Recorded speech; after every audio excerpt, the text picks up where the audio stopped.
చూస్తున్నాం ఛత్తీస్గఢ్ లో మావోయిస్టుల ఎన్కౌంటర్ కి సంబంధించిన విషయం అందరికీ తెలిసిందే.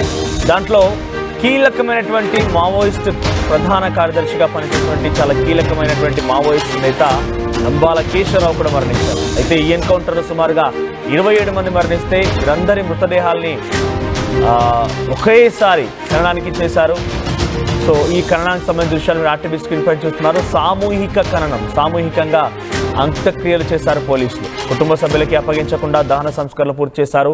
నంబాల కేశవరావుతో పాటుగా 27 మందికి అంత్యక్రియలు పూర్తయ్యాయి. మావోయిస్టు కుటుంబ సభ్యులు డిమాండ్ చేసినా కూడా వాటిని పట్టించుకోలేదు పోలీసులు.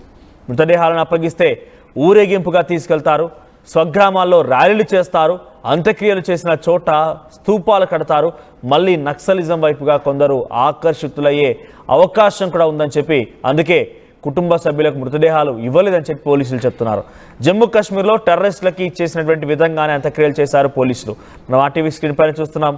సామూహిక అంత్యక్రియలు, ఒకేసారి 27 మంది యొక్క అంత్యక్రియలని పోలీసులే స్వయంగా ఈ అంత్యక్రియలను ఏర్పాటు చేశారు, అంత్యక్రియలు నిర్వహించారు. ఎందుకంటే ఇక్కడ చనిపోయినటువంటి వ్యక్తులు మావోయిస్టులు కాబట్టి తిరిగి వారిని స్వగ్రామాలకు పంపిస్తే అక్కడ ర్యాలీలు చేసి అట్టహాసంగా వారి అంత్యక్రియలను పూర్తి చేసి మళ్ళీ వారిని ఆ మావోయిస్టులని హీరోలుగా చూసేటువంటి ప్రక్రియ కొనసాగుతుంది. ఆ తర్వాత స్తూపాలు కడతారు, మళ్ళీ నక్సలిజాన్ని, ఐడియాలజీని మళ్ళీ ప్రజల్లోకి తీసుకువెళ్తారని చెప్పి వారిని ఎవరిని కూడా ఇంటికి పంపించకుండా, స్వగ్రామాలకు అప్పగించకుండా, కుటుంబీకులకు అప్పగించకుండా, కనీసం కుటుంబీకులు కడసారి చూపు కూడా చూసుకోకుండా, నోచుకోకుండానే వారి అంత్యక్రియలు పూర్తయ్యాయి.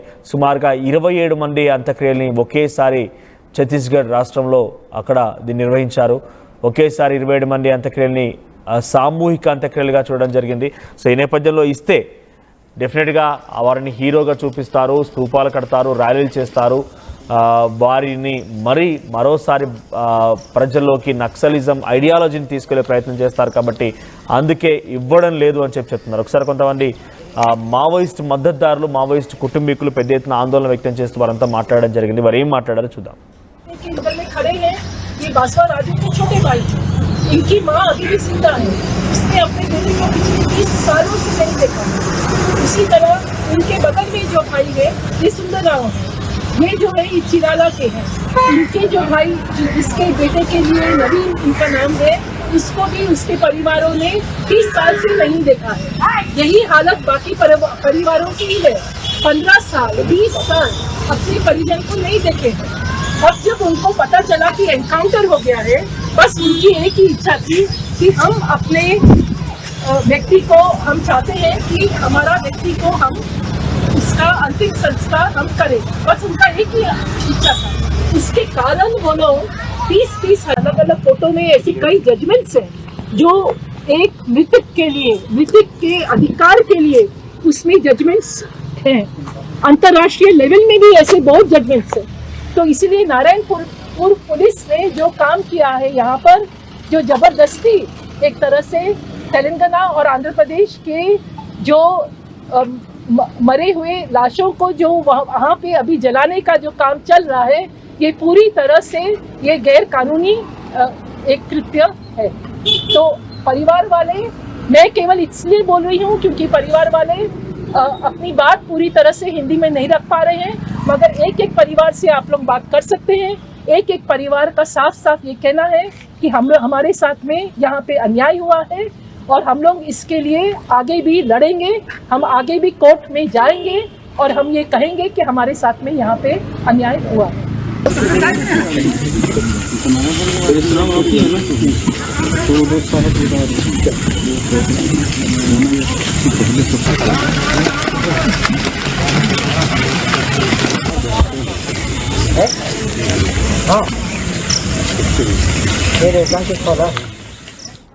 రైట్, మావోయిస్ట్ మద్దతుదారులు, మావోయిస్టుల కుటుంబాలు పెద్ద ఎత్తున ఆందోళన వ్యక్తం చేస్తున్న తమకు అన్యాయం జరిగింది, చివరిసారిగా కడసారి చూపు కూడా చూసుకోకుండా వారిని పోలీసులే అంత్యక్రియలు ఏర్పాటు చేయడం అనేది వారంతా కూడా రోధిస్తున్నారు. నిజంగా తమకు అన్యాయం జరిగిందంటూ మావోయిస్టు పార్టీ మొత్తం కూడా కొంత ఆందోళన వ్యక్తం చేస్తుంది. ఒక లేఖ కూడా విడుదల చేశారు. లేఖలో కూడా ఈ అంశాన్ని పొందుపరిచారు.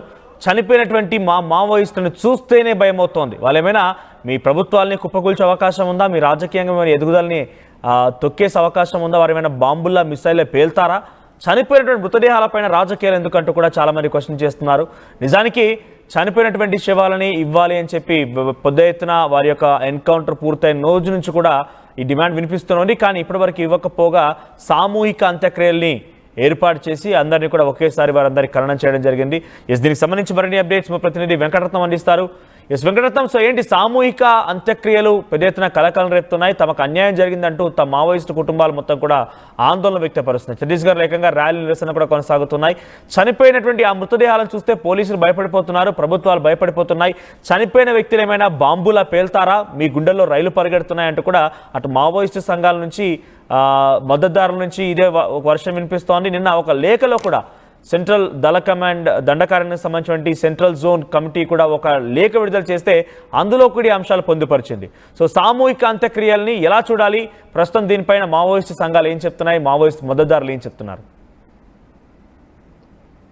మావోయిస్టుల అంత్యక్రియలు ప్రభుత్వమే, ఛత్తీస్గఢ్ ప్రభుత్వమే చేయడం పట్ల కూడా చాలా తీవ్రమైనటువంటి నిరసనలు, ఆగ్రహ జ్వాలలు మాత్రం దేశవ్యాప్తంగా వెళ్లేటువంటి అవకాశం అయితే ఉంది. ప్రస్తుతానికైతే ఇక్కడ ఛత్తీస్గఢ్ తో పాటు ఉమ్మడి వరంగల్ జిల్లాలో కూడా అనేకమైనటువంటి ర్యాలీ నిరసనలకు కూడా ఇప్పుడు తెరదీసేటువంటి అవకాశం కనిపిస్తుంది. ఈ రోజు ప్రజా సంఘాల నేతలు, పౌర హక్కుల నేతలు, అలాగే వామపక్ష భావజాలం ఉన్నటువంటి వాళ్ళందరూ కూడా రాకేష్ ఇంటికి చేరుకునేటువంటి పరిస్థితి కనిపిస్తుంది. దీనికి సంబంధించి కూడా పలువురు మావోయిస్టులు కూడా చాలా తీవ్రమైనటువంటి నిరసన వ్యక్తం చేసేటువంటి పరిస్థితి కనిపిస్తుంది. ఇప్పటికీ ఇక్కడ ఒక తీవ్రమైనటువంటి ఆవేదన వీళ్ళ లేఖలో కూడా కనిపించింది. ఎందుకంటే కాల్పుల విరమణకు ఎన్నిసార్లు లేఖలు రాసినా ఎందుకు ఒప్పుకోలేదు, ఒకవేళ పాకిస్తాన్ తోటి మాత్రము కాల్పుల విరమణకు వీళ్ళు అంగీకరించినటువంటి నేపథ్యంలో కూడా ఇక్కడ మావోయిస్టులు అంతకంటే దారుణంగా ఉన్నారా, ఈ దేశ పౌరులు, ఈ దేశంలో ఉన్నటువంటి వాళ్ళు, ఇక్కడ పుట్టి పెరిగినటువంటి వాళ్ళు పాకిస్తాన్ తీవ్రవాదుల కంటే అంత అన్యాయం అన్నటువంటి ఒక ప్రశ్నలు నిజంగా అందరినీ చేసేటువంటి అంశాలుగా మనకు కనిపిస్తున్నాయి.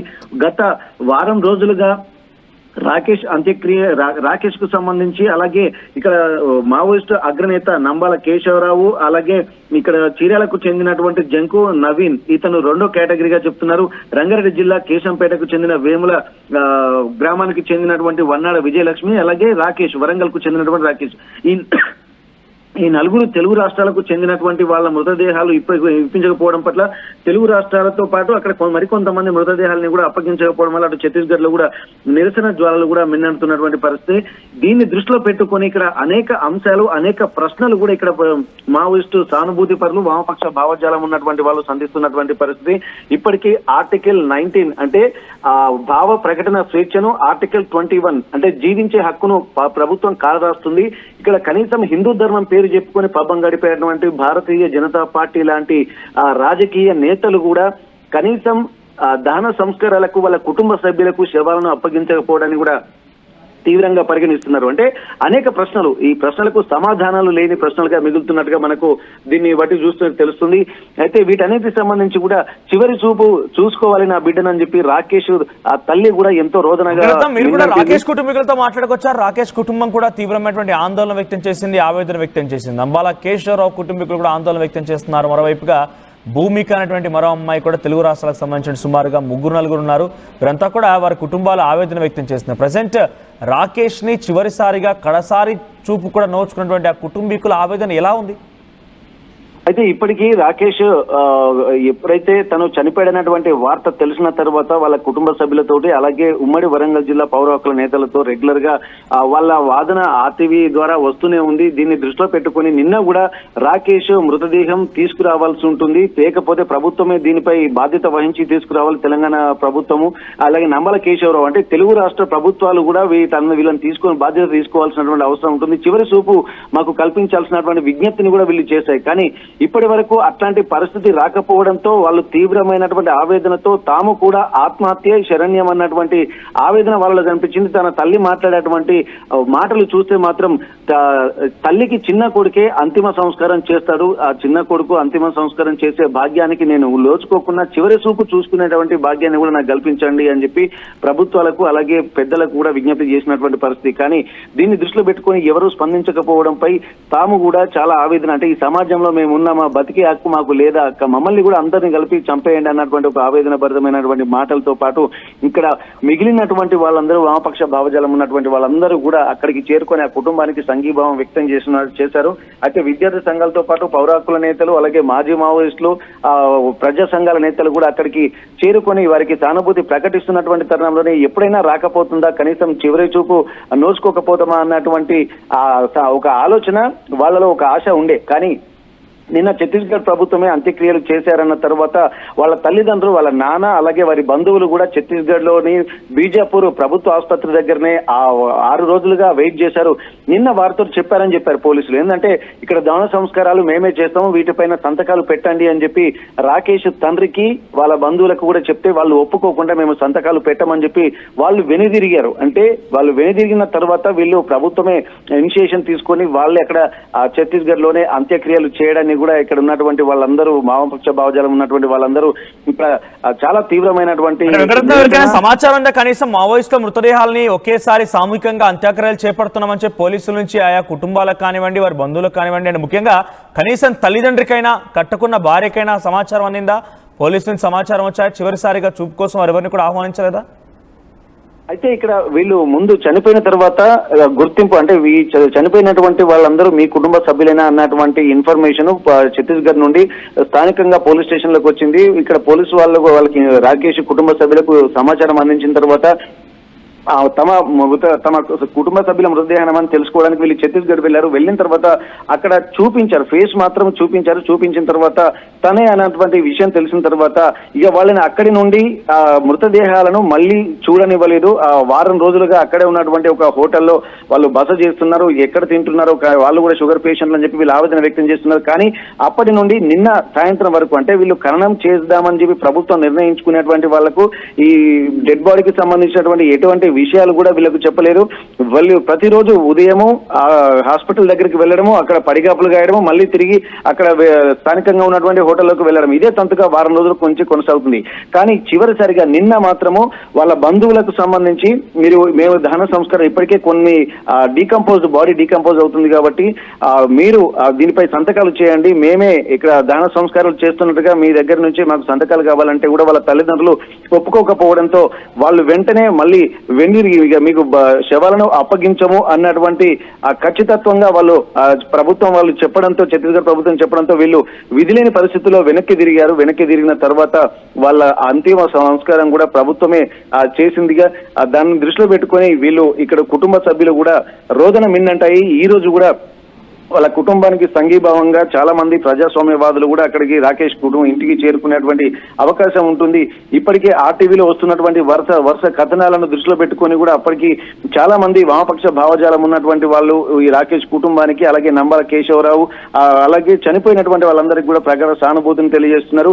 దీన్ని మాత్రం ఒక తీవ్రమైనటువంటి నిరసన వ్యక్తం చేసేటువంటి పరిస్థితులు కనిపిస్తున్నాయి. వాళ్ళ మాటలు చూస్తుంటే అన్ని జీవించే హక్కు లేదా మాకు అన్నటువంటి కోణంలో చెప్పడము, అలాగే కొన్ని బ్రతికే హక్కును చట్టాలంటే రాజ్యాంగం మీద ప్రమాణం చేసి వచ్చినటువంటి వాళ్ళు రాజ్యాంగాన్ని అమలు పరచకుండా వాళ్లకు నచ్చినటువంటి విధంగానే ఉండి రాజ్యాంగం యొక్క అస్తిత్వానికి, రాజ్యాంగానికి, ప్రమాణానికి కూడా తూట్లు పొడుస్తున్నారన్నటువంటి ఆవేదన కూడా వచ్చినటువంటి వామపక్ష భావజాలం ఉన్నటువంటి వాళ్ళందరూ వ్యక్తం చేస్తున్నటువంటి పరిస్థితి. ఇది ఎప్పుడూ మంచిది కాదు అని చెప్పి ఇక్కడ కొంతమంది మహిళా సానుభూతి పరులు మాత్రం ఇక తిట్లు శాపనార్థాలతో కూడా చెప్తున్నటువంటి పరిస్థితి. మనోజ్, రైట్ వెంకటరత్నం. సో మొత్తం మీద ఛత్తీస్గఢ్ లో సుమారుగా ఒకేసారి 27 మంది మావోయిస్టుల అంత్యక్రియలు పూర్తయ్యాయి. సామూహిక అంత్యక్రియలు పాల్పడ్డారు అక్కడ. సో పోలీసుల దగ్గరుండి 27 మందికి అంత్యక్రియలు కొనసాగించారు. అంటే చాలా కరాఖండిగా మేము మీ కుటుంబీకులకు కానీ స్వగ్రామాలకు కానీ ఈ యొక్క మృతదేహాలను పంపిస్తే అక్కడ వారి చేత మళ్ళీ ర్యాలీలు చేస్తారు, నిరసనలు తెలియజేస్తారు. ఆ తర్వాత వారిని ఒక హీరోయిక్గా చూపించే ప్రయత్నం చేస్తారు. దానివల్ల స్తూపాలు కడుతూ ఉంటారు. ఇలా ప్రతిదీ కూడా వారిని హీరోయిగా చూపించినటువంటి క్రమంలో వాళ్ళ యొక్క ఐడియాలజీ మరింతగా బలపడిపోతుంది, నక్సలిజం అనేది మరింతగా బలపడిపోతుంది. కాబట్టి దాన్ని పూర్తిగా లేకుండా చేయాలని ఆలోచనతో వెళ్తున్నాం. కాబట్టి జమ్మూ కాశ్మీర్లో ఏదైతే ఉగ్రవాదులు ఎవరైతే వచ్చారో అందరినీ హతమార్చి అక్కడ ఏ రకంగా అయితే ఖననం చేస్తారో, అంత్యక్రియలు పూర్తి చేస్తారో, సో అటువంటి విధానాన్ని ప్రస్తుతం పోలీసులు ఇక్కడ కూడా చేస్తున్నారు. 27 మందిని సామూహిక అంత్యక్రియల్లో వారందరినీ కూడా ఖననం చేశారు. ఏదేమైనా కూడా ఈ విషయం పైన పెద్ద ఎత్తున మావోయిస్ట్ సంఘాల నేతలు, మావోయిస్టు మద్దతుదారులు సిపిఐ సిపిఎం కామ్రేడ్ పార్టీలు ఇవన్నీ కూడా తీవ్ర ఆందోళన వ్యక్తం చేస్తున్నాయి. ఇది ఎప్పటికీ కూడా దుశ్చర్యగానే చూస్తాము అని చెప్తున్నారు. మరి ముఖ్యంగా ఒక లేఖ కూడా విడుదలైంది దండకారణ్యం సెంట్రల్ జోన్ నుంచి ఒక లేఖ విడుదలైంది. దాంట్లో మీరు భౌతికంగా మావోయిస్టును అంతమొందించవచ్చు, నిర్మూలించవచ్చు, కానీ నక్సలిజాన్ని మావోయిజాన్ని మాత్రం ఎట్టి పరిస్థితుల్లో కూడా ఐడియాలజీని మాత్రం అంత ముందించలేరని చెప్పి చాలా క్లియర్గా ఆ లేఖలో పొందుపరిచారు. మరోవైపుగా చాలామంది మావోయిస్ట్ మద్దతుదారులు, మావోయిస్ట్ సంబంధించినటువంటి మాజీ నేతలు కానివ్వండి, లొంగుబాటు గురైన వారందరూ కూడా ఏమంటున్నారంటే అసలు ఆ మృతదేహాలను ఎందుకు అప్పగించడం లేదు, మృతదేహాలను అప్పగించడం వల్ల మీకు వాళ్ళంతా ఏమైనా బాంబులై పేల్తారా, మీ ప్రభుత్వాలు కుప్పగూలిపోతాయా, మీకు ఏమైనా నష్టం జరుగుతుందా, మృతదేహాలను చూసే భయపడుతున్నారు, మీరు మావోయిజం అంతం చేస్తారన్నట్టుగా చాలా పెద్ద ఎత్తున వారంతా కూడా ఆందోళన వ్యక్తం చేస్తున్నారు. ఏమైనా కూడా 27 మందిని కనీసం కడసారి చూసుకున్నటువంటి ఆ కుటుంబాలు పెద్ద ఎత్తున రోధిస్తూ ఉన్నాయి, ఆందోళన వ్యక్తం చేస్తున్నాయి. సో మీరేమనుకుంటున్నారు? సో మీ అభిప్రాయాన్ని కామెంట్ చేయండి.